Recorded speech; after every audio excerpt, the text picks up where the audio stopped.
getting up early. I wanted to get into this breakdown for you guys. And this is something I had just literally watched last night, right? And it was this Dick Grayson. Okay, so let's get into it. So, back on deck, man. There's a train outside early in the morning. I don't know if you guys can hear that. Probably, but we just gonna have to deal with it right now. It'll be gone in a second. What I really wanted to get into was this scene. I've been hooked on watching the Titans. I've been binging this, every single day, man, every night, watching a couple episodes. And I've been like up on this Lazarus, this Lazarus Pit. Like I had seen it when we brought, what's my man, Jason Todd back, right? And so this is the scene where we really get to see a little bit better. And this scene where Dick Grayson dies, right? Now I'm not sure what Raven is doing right here. Maybe she's kind of healing the wound or something. Because remember, he got shot in the neck. Like this is where he dies. He is shot in the neck, not by Jason. He actually defeats Jason. And we'll talk about like why he does this, because like, man, if you had just brought Connor with you, like Connor was like, no, I want to come. And he should have been there, right? He had someone who suffered because of the same group, right? And you can just see the pain, like that's just Gar right there. And like at this point, man, the Titans have just been taking L. Like everybody gets killed in the show. Everybody gets shot at least, right? Garth got shot. I believe Connor got shot. Dick got shot. Who else got shot? Hank got blown up, so he didn't get shot. I mean, I feel like, oh, what's your name's sister? Darkfire gets shot. So, everybody getting blasted on in this world. So anyway, they're handling his death really tough. But what really gets into it is this scene. Like, this was kind of a cool scene because we see some growth. Like, these are all bats. And they're keying in on Dick, obviously, and I'm assuming his association to the bat, but also Gar. And so this is the first time we see Gar change into something actually cool. Like, I know he's been the Tiger. That ain't really all that useful. It didn't really impress me. But you change your mass and your size in this scene. And it's just very, very cool to see him kind of going through it, right? Like, the change. Like, man, this right here, when I saw this, I was like, damn. And he fully goes into this bat mode. And this is, like I said, to me, like, we're seeing this guy's powers expanding on a whole nother level. But this isn't even, like, the main thing of it, right? So let's kind of get a little further into it here. Like, that's him as Batman, which is insane, like Batman. But what's cool is I'm assuming all these bats are talking, which is why he vibed off of them. And so did the bats have this desire to come get Dick? Or was this, how was this going on? Maybe they'll get into it. But Raven immediately knows exactly what's going on. She's feeling it. And this is her coming to the Lazarus Pit, which I always assumed was a dangerous place. Like, this is a cold-blooded scene right there. That's a cold-blooded scene right there.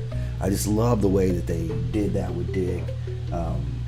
So this is a great drop. This was a great drop in right here. This is really like the intensity of the moment. So we seeing and him getting like, I mean, this is like the great shot. All like him surrounded by these bats. And to me, it's symbolic. Like, your connection with Batman, you kind of never lose that. And maybe this is part of his essence. Did the bats just feel like this was like what was going on? Like, this was appropriate? He was one of them, right? And why didn't we see that when Jason, that same kind of... So anyway, I think there's something there with the bats, and that really triggered. And we'll see if more comes out. I know we got one more season, but this was just a cold scene right here. And just watching, like, the bats flying around and subjugating him into this. And then once he's in there, man, this is some insanity that's going on in here, right? So he's fully submerged. He goes down in there, and we don't know. Like with the Lazarus Pit, we hope you're gonna come back. It's not 100% guaranteed, right, at all. And they know that, but they gotta try. This is their homie. They can't take no more L's like this. So let's fast forward a little bit into what's going on in this episode. That I don't really like that new Jason.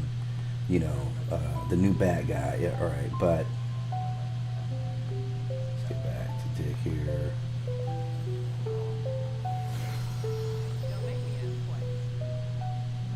Okay, so this is where, we get to the scene where, and the crazy thing about it is we see, like, when you're in the Lazarus Pit, you're being bombarded with all this, emotional energy, all the moments from when these people die, and that's what he's swimming in.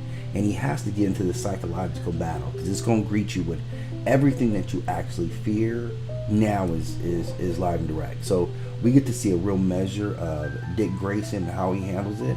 And I feel like when he comes out of this, like, he is a totally different person, right? That's what we get out of him, and this is him coming back. Like finally, let's go back a little bit here. Right? Okay, let's get back here. Okay. I mean, this is where we see a little bit about Connor, but I'll get back. I'll do that now. But man, that girl's got a great everything, right?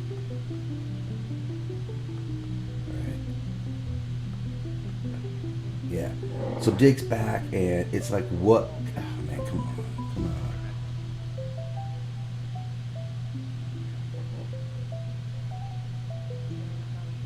All right.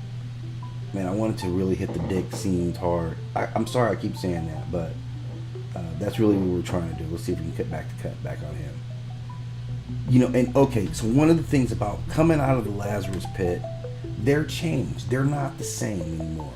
And the one thing I will say about the Titans is they have a massive capacity to forgive each other, right? Like, Dick said it with they're gonna forgive Jason, and I kind of think it's understandable. I mean, under the context of who they are, like what they are. If it's my friends, no, I can't never forgive you for the shit that you've done. But in a group wise, man, you think about it, man. Gar got beat down by the whole crew. I don't know what was going on, it was like second season, and still forgave them. They've been shot, been punched each other in the face, all kinds of stuff. So this is kind of what holds the group together, and this is what we're seeing in this moment. Both these guys go through the crucible, being Batman's kind of ward or his weapon, however you're seeing that part of it, and emerging. And Jason's is different as well.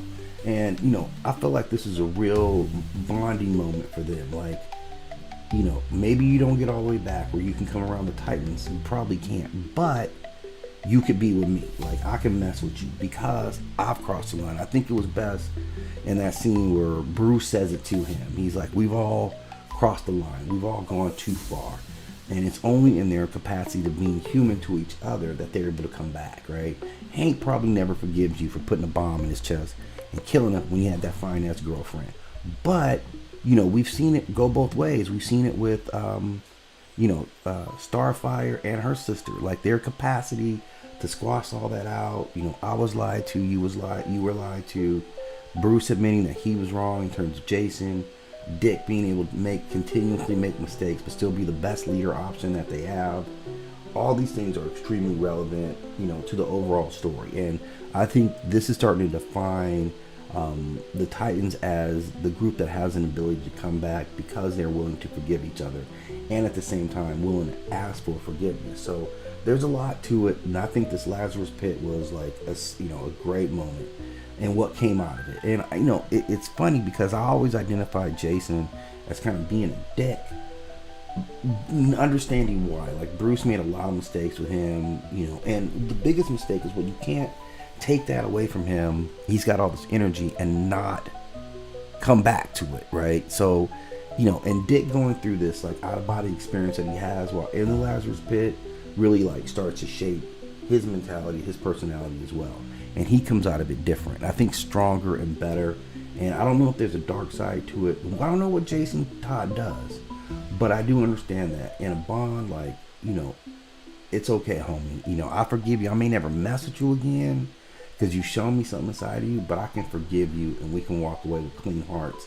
And I think that's what they're attempting to do. So that death and that rebirth is obviously very mythic, and it's a big part of DC's world. It's kind of a cheat code because it allows them to kill people knowing that you're going to come back. Like, look, man, let's be honest. When Donna got killed, quote unquote, right? Like, when I knew she was coming back. I'm like, there's no way we're not going to continue to have Donna on the show, right? She's too liked as a character. She's too good looking, like, too powerful.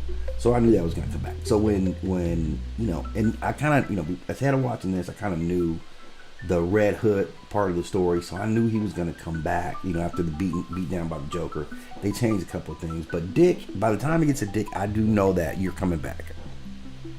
So this is kind of like getting to be predictable, and I'll be cautious on using this tool, but overall, like, I think the Lazarus Pit is a real effective, like, obviously piece, and it allows the character to explore some mentality. And then at the end, they take all that grief and they put it on, Scarecrow. So he has to eat all that, like, psychological, like, hatred and stuff now. That's where he is. And you know, that scene just like, let me see if I can get to that scene here. That's at the very end of it.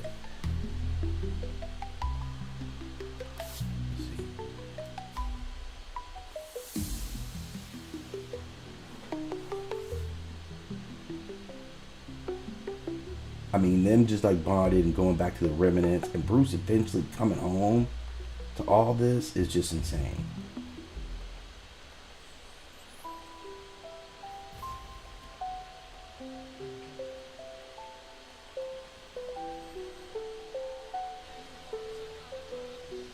Oh yeah, it may not show it in this one here, but he gets eaten up by it, man. Like the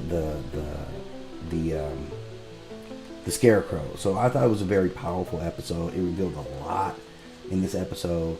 And thanks for stopping in. I'm gonna get deeper into this, and I'll probably do a breakdown on the Lazarus Pit itself to go deeper into it. But as always, like the channel, subscribe to the channel. We got a lot of good posts, and we'll be talking deeper on subjects just like this, just for you.